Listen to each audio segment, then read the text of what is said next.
అదే RTV app వార్తల్ని క్షణాల్లో చదివే అవకాశం ఉంటుంది. ఒక న్యూస్ పేపర్, ఒక టెలివిజన్ ఛానల్ మీ చేతుల్లో ఎప్పుడూ ఉంటాయి. తెలంగాణ రాష్ట్ర ప్రభుత్వం ఏదైతే ప్రజాపాలన కార్యక్రమం తీసుకొచ్చింది, ఈ నేపథ్యంలో కూడా సీఎం రేవంత్ రెడ్డి ఎవరైతే అధికారానికి వచ్చిన వెంటనే కాంగ్రెస్ ప్రభుత్వం ప్రజా దర్బార్ కార్యక్రమం హైదరాబాద్లో నిర్వహించారు. నేరుగా ఏదైతే తీసుకొచ్చిన 6 గ్యారెంటీల సంక్షేమ పథకాలు ప్రజల చేతికి వెళ్ళిన నేపథ్యంలో కూడా గ్రామీణ ప్రాంతాల్లో ఉన్న ప్రజలు ఎలాంటి సమస్యలు ఉండకుండా కూడా జిల్లా స్థాయి ప్రజావాణి కార్యక్రమం ఏర్పాటు చేస్తారు. ఈ నేపథ్యంలో కూడా మండల స్థాయి ప్రజావాణి కార్యక్రమం చేర్పరిచారు. ఏదైతే మండల స్థాయి ఉన్నటువంటి ఏ డిపార్ట్మెంట్లకు సంబంధించిన అధికారులు కూడా మండల ఎంఆర్ఓ కార్యాలయంలో కూడా ప్రజావాణి కార్యక్రమం కలెక్టర్ ఏదైతే విజయేంద్ర బోయ కూడా ఏర్పాటు చేసిన పరిస్థితి కనిపిస్తుంది. ప్రస్తుతం ఈరోజు ప్రజావాణి కార్యక్రమం ఏదైతే మహబూబ్ నగర్ మండల్ ఏదైతే ఎంఆర్ఓ కార్యాలయం మనం ఉన్నాం, మహబూబ్ నగర్ మండల్ ఎంఆర్ఓ కార్యాలయంలో ఏదైతే రూరల్కి సంబంధించిన ఈ ఎంఆర్ఓ కార్యాలయం కూడా గ్రామీణ ప్రాంతంలో ఏదైతే సమస్యలు ఉంటాయో వారు నేరుగా ఎంఆర్ఓ కార్యాలయంలో కూడా వివిధ మండల స్థాయి అధికారులకు కూడా ప్రజావాణి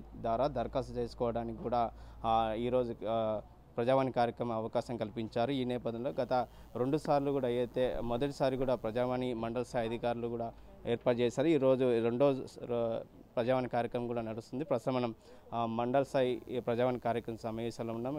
అన్ని డిపార్ట్మెంట్కి సంబంధించిన మండల స్థాయి అధికారులు కూడా పాల్గొన్నారు. ఏదైతే ఇక్కడ మండల స్థాయి అధికారుల సమస్య పరిష్కారం కాకుంటే జిల్లా స్థాయి ఏదైతే కలెక్టర్ విజయేంద్ర బోయ ఆధ్వర్యంలో కూడా ప్రజావాణి కార్యక్రమంలో నేరుగా దరఖాస్తు చేసుకోవచ్చు అని చెప్పి ప్రకటన చేసిన నేపథ్యం. ఈ నేపథ్యంలో ప్రస్తుతం మన దగ్గర ఏదైతే ఎంఆర్ఓ ఉన్నారో వారిని అడిగే ప్రయత్నం చేద్దాం. సార్ చెప్పండి, ఎట్లా అనిపిస్తుంది ఈ ప్రజావాణి కార్యక్రమం మండల స్థాయి ఏర్పాటు చేయడం? అది ఇంతకుముందు ఉన్నదే, ఇది ఫస్ట్ టైం, ఇప్పుడు కొత్తగాని కాదు. క్రితము 2-3 సంవత్సరాల క్రితం, 4-5 సంవత్సరాల క్రితము ఫస్ట్ తహసీల్దార్ లెవెల్లోనే మండల్ ప్రజావాణి ఉంటుండే. అదే ప్రజావాణి మళ్ళీ ఇప్పుడు స్టార్ట్ చేశారు. మళ్ళీ పబ్లిక్ అది అలవాటు పడి మళ్ళీ ఇక్కడికి వచ్చి ఇచ్చే పరిస్థితి వస్తే ప్రజలకు చాలా అనుకూలంగా ఉంటుంది. ఎందుకంటే కలెక్టర్ లెవెల్లో అప్లికేషన్ వెళ్ళినా మళ్ళీ మండల స్థాయి అధికారులకే అప్లికేషన్ ఇస్తున్నారు అవి ఎంక్వైరీ చేయమని. కాబట్టి మీ మండల లెవెల్లో మీ అధికారులందరూ ఉండి ఆ అప్లికేషన్ తీసుకోండి, అవి సాల్వ్ చేయండి అని ఇన్స్ట్రక్షన్స్. కాబట్టి మండల లెవెల్లోనే ఇక్కడనే ప్రజావాణి ప్రోగ్రామ్ కండక్ట్ చేస్తున్నాము, ఇక్కడనే దరఖాస్తులు తీసుకుంటున్నాము, ఇక్కడనే అందరికీ అప్లికేషన్ ఫార్వర్డ్ చేయడం జరుగుతుంది. దాన్ని ఎంక్వైరీ చేసి సాల్వ్ చేసి 15 రోజుల్లో నెక్స్ట్ వీక్ లోపల కంప్లీట్ చేసే పరిస్థితి చేస్తున్నాం. అంటే ఇప్పటి వారికి రెండోసారి కూడా ఏర్పాటు చేశారు ప్రజావాణి. ఎన్ని కంప్లైంట్లు వచ్చాయి? వారికి దరఖాస్తులకు ఏ విధంగా మీరు రెస్పాన్స్ ఇస్తున్నారు? ఈరోజు అంటే దరఖాస్తులు వస్తున్నాయి. ప్రజలు రకరకాల సమస్యలతో వస్తుంటారు. వాళ్ళు సర్టిఫికేట్ల గురించి వస్తుంటారు, వాళ్ళ ఆల్రెడీ అప్లై చేసిన సర్టిఫికేట్ల గురించి వస్తుంటారు.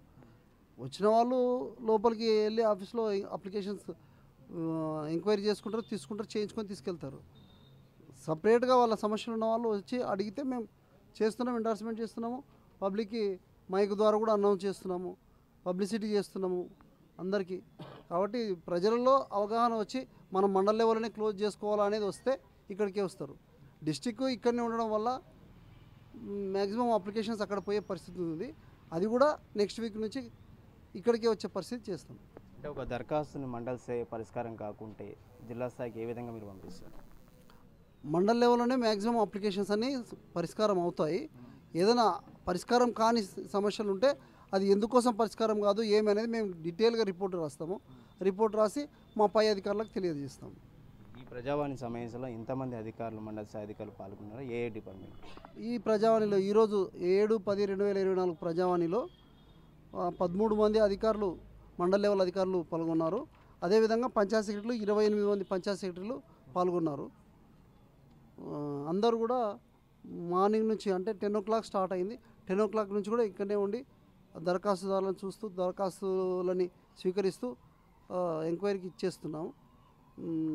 పబ్లిక్ వాళ్ళు యాక్టివ్గా ఉండి వచ్చి అప్లికేషన్ పెట్టుకుంటే బాగుంటుంది. దీన్ని వాళ్ళు ఉపయోగించుకోవాల్సిందిగా తెలియపరుస్తున్నాం. ముఖ్యంగా ప్రభుత్వం ఇచ్చే సంక్షేమ పథకాలు ఉంటాయి, ఇంకేమైనా సమస్యలు కూడా పరిష్కారం అవుతాయి? అన్ని రకాల సమస్యలన్నీ పరిష్కారం చేయబడతాయి ఇక్కడ. నేను ఇంతకుముందే చెప్పినా మీకు, అగ్రికల్చర్ ఆఫీస్ వాళ్ళకి ఏమన్నా సమస్యలు ఉన్నా అంటే వాళ్ళకి మాకు రైతు బంధు రాలేదు, లేకపోతే రైతు రుణమాఫీ రాలేదని రకరకాల అగ్రికల్చర్ డిపార్ట్మెంట్ పరంగా, ఎలక్ట్రిసిటీ డిపార్ట్మెంట్ పరంగా ఏమేమి సమస్యలు ఉన్నాయో అటువంటివి కూడా సాల్వ్ చేస్తారు. పంచాయతీరాజ్ డిపార్ట్మెంట్ పరంగా మాకు పెన్షన్ రాలేదనో, లేకపోతే మాకు రకరకాల సమస్యలు ఉన్నాయి కదా, పంచాయతీ డిపార్ట్మెంట్ వాళ్ళ సమస్యలు ఏ ఉన్నా ఇక్కడనే సమస్యలు సాల్వ్ అవుతాయి. అట్లా అన్ని డిపార్ట్మెంట్లు ఎన్ని రకాల డిపార్ట్మెంట్లు ఉన్నాయో అంతమంది అన్ని రకాల డిపార్ట్మెంట్లన్నీ కూడా సాల్వ్ చేయబడతాయి. ఈవెన్ క్రిమినల్ కేసెస్ కానీ ఏమైనా ఇష్యూస్ ఉన్నా భూమి మీద కబ్జాలు ఉండి ఇష్యూ చేస్తున్నారన్నా కూడా ఎస్ఐ వాళ్ళ ద్వారా అట్లాంటి సమస్యలు కూడా సాల్వ్ చేయబడతాయి. ఏంటి చెప్పండి, ఒక గ్రామీణ ప్రాంతంలో చాలామంది గతంలో కూడా పింఛన్ల కోసం అప్లై చేసుకున్నారు, కానీ ఇప్పుడు పింఛన్లు రాని పరిస్థితి కనిపిస్తుంది. వాళ్ళ పింఛన్ల సమస్యల కోసం మీరు ఎట్లాంటి పరిష్కారం చేస్తారు? పింఛన్లకు సంబంధించిన సమస్య ఏదున్నా ఇక్కడ మాకు దరఖాస్తు ఇస్తే దాన్ని పరిష్కరించేదానికి మేము సాయశక్తుల ప్రయత్నిస్తాం. ఇక్కడ మా పంచాయతీ కార్యదర్శులు ఉన్నారు అందరు. గ్రామం లోపల ఏదైనా ఒక సమస్య ఇచ్చినప్పుడు త్వరితగతిన పరిష్కారం కావాలని మండల లెవెల్లో పెట్టడం జరిగింది. మండల ఆఫీసర్లు అందరు ఉన్నారు. ఆ సమస్యను తొందరగా పరిష్కారం అయ్యే విధంగా చూస్తాం. మొత్తం మీద అయితే కాంగ్రెస్ ప్రభుత్వం ప్రజాపాలన విధంగా అయితే గ్రామీణ ప్రాంతంలో సమస్యల పరిష్కారం అయితే ప్రజలకు ఇబ్బంది కలగకుండా అయితే ప్రజాపాలన నడుస్తున్నాయి. ఇచ్చిన సంక్షేమ పథకాలు నేరుగా ప్రజలకు వెళ్ళే విధంగా అయితే గ్రామీణ ప్రాంతాల సమస్యలు ఉన్నట్టుగా నేరుగా మండల స్థాయిలో కూడా పరిష్కారం కాకుంటే జిల్లా స్థాయిలో కూడా జిల్లా కలెక్టర్ స్థాయిలో కూడా పరిష్కారం కావాలనే నేపథ్యంలో కూడా అధికారులు కూడా ప్రజావాణి కార్యక్రమం ఏర్పాటు చేశారు. ముఖ్యంగా దరఖాస్తులు ఎవరైతే ప్రజావాణి కార్యక్రమం దరఖాస్తు ఇచ్చిన వెంటనే వాళ్ళకు సమస్య పరిష్కారం కావడానికి 2-3 రోజుల్లో కూడా పరిష్కారం చేసే విధంగా ఇక్కడ మండల స్థాయి కాకుంటే జిల్లా స్థాయి కావాల్సిన కూడా జిల్లా కలెక్టర్ ఆధ్వర్యంలో కూడా వారి సమస్య కూడా పరిష్కారం అవుతుందని చెప్పి ఇక్కడ అధికారులు తెలియజేసిన పరిస్థితి కనిపిస్తుంది. వీడియో జర్నలిస్ట్ నర్సింగ్ రెడ్డితో రామకొండ, టీం మహబూబ్. మరిన్ని వీడియోస్ కోసం ఛానల్ ని సబ్స్క్రైబ్ చేయండి. లేటెస్ట్ అప్డేట్స్ కోసం వాట్సాప్ ఛానల్ ని ఫాలో చేయండి. అండ్ లింక్ డిస్క్రిప్షన్ లో ఉంది.